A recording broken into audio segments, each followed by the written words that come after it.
My name is Ashton Hunter, and I currently run an operating business that does $60,000 per month.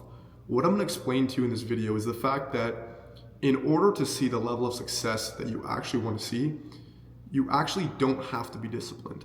You don't have to be this hardworking sort of person in order to see this level of success. And this is not going to be me saying, oh, you got to get a team, you got to delegate. No, this is going to be completely weird.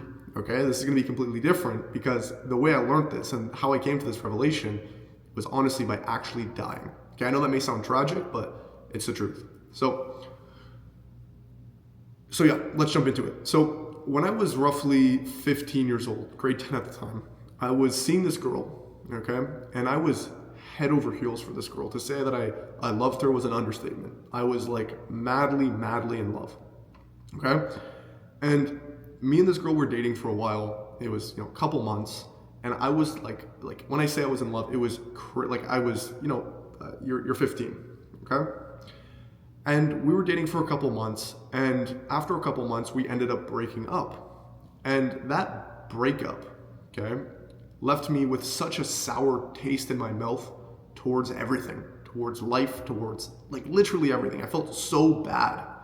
And if I show you a photo, maybe I can put up a photo here of myself when I was in, 10th grade or something, but look completely different, okay? Never seen a gym in my entire life at that point.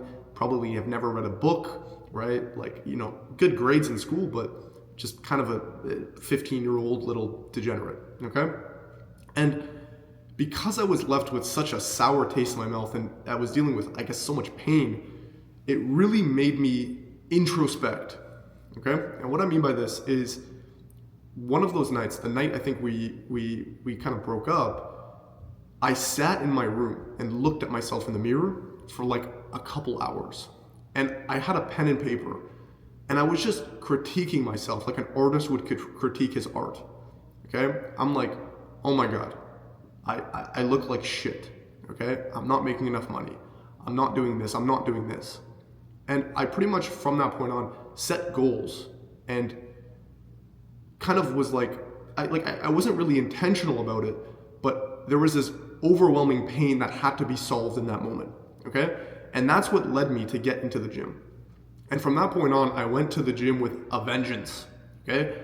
I would literally wake up every day, 6 a.m., go to the gym, and I didn't miss a workout for the longest time. Like I went to the gym every day for 3 years straight, okay?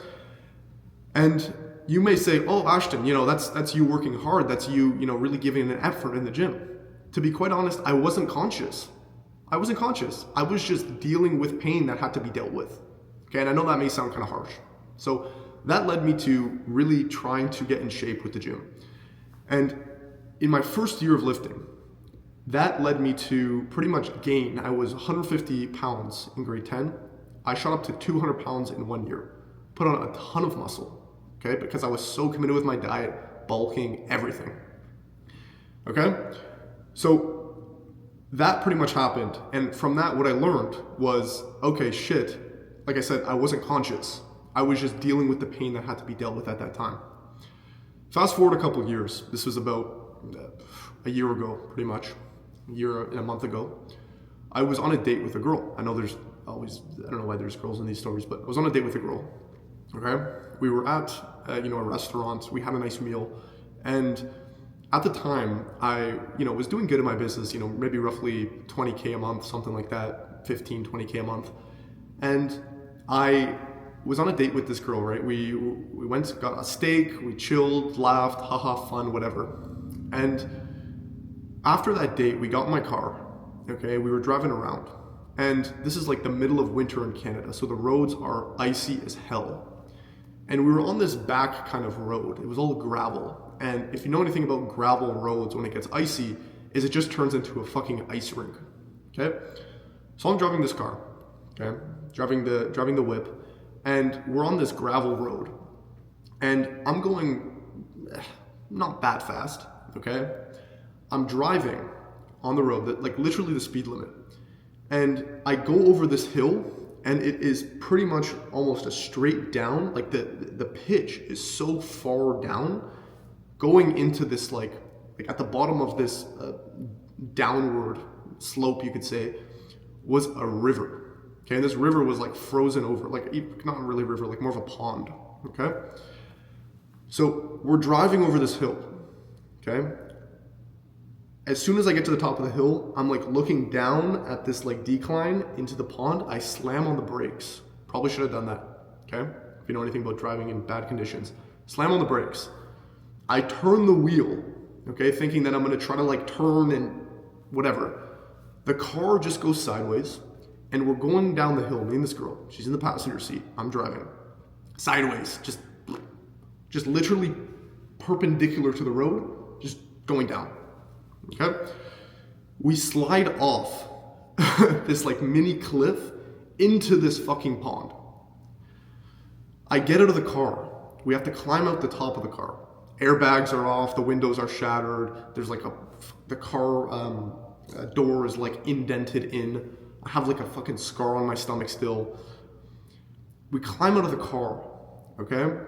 And as soon as we climbed out of this car, there's this road. We're waiting for the cops to come and the tow truck or whatever. But there's this road that kept going up. And I got out and walked. Probably 20 minutes in one direction, 20 minutes back. By myself. This girl was waiting in the car, calling her mom. The police were there. I come back, she's sitting in the police car. And during this walk, the same thing happened. The same thing as before. I just introspected for like 40 minutes. I started to critique everything. I'm like, oh my God, I literally almost lost my life. If we went literally a foot more to the left, we would have hit this massive pole, okay, right on the car door, and I probably would be fucking killed right now. I'd probably be dead. Or if we went too much farther, we probably would be submerged underneath a pond. Okay?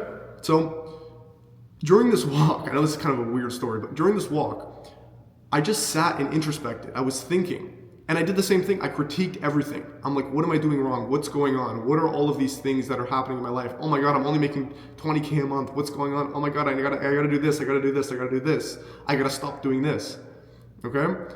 And that pain I felt, okay, it was more of like a gratitude pain. It really led me to feel like, holy shit, I have to do all of this. Okay?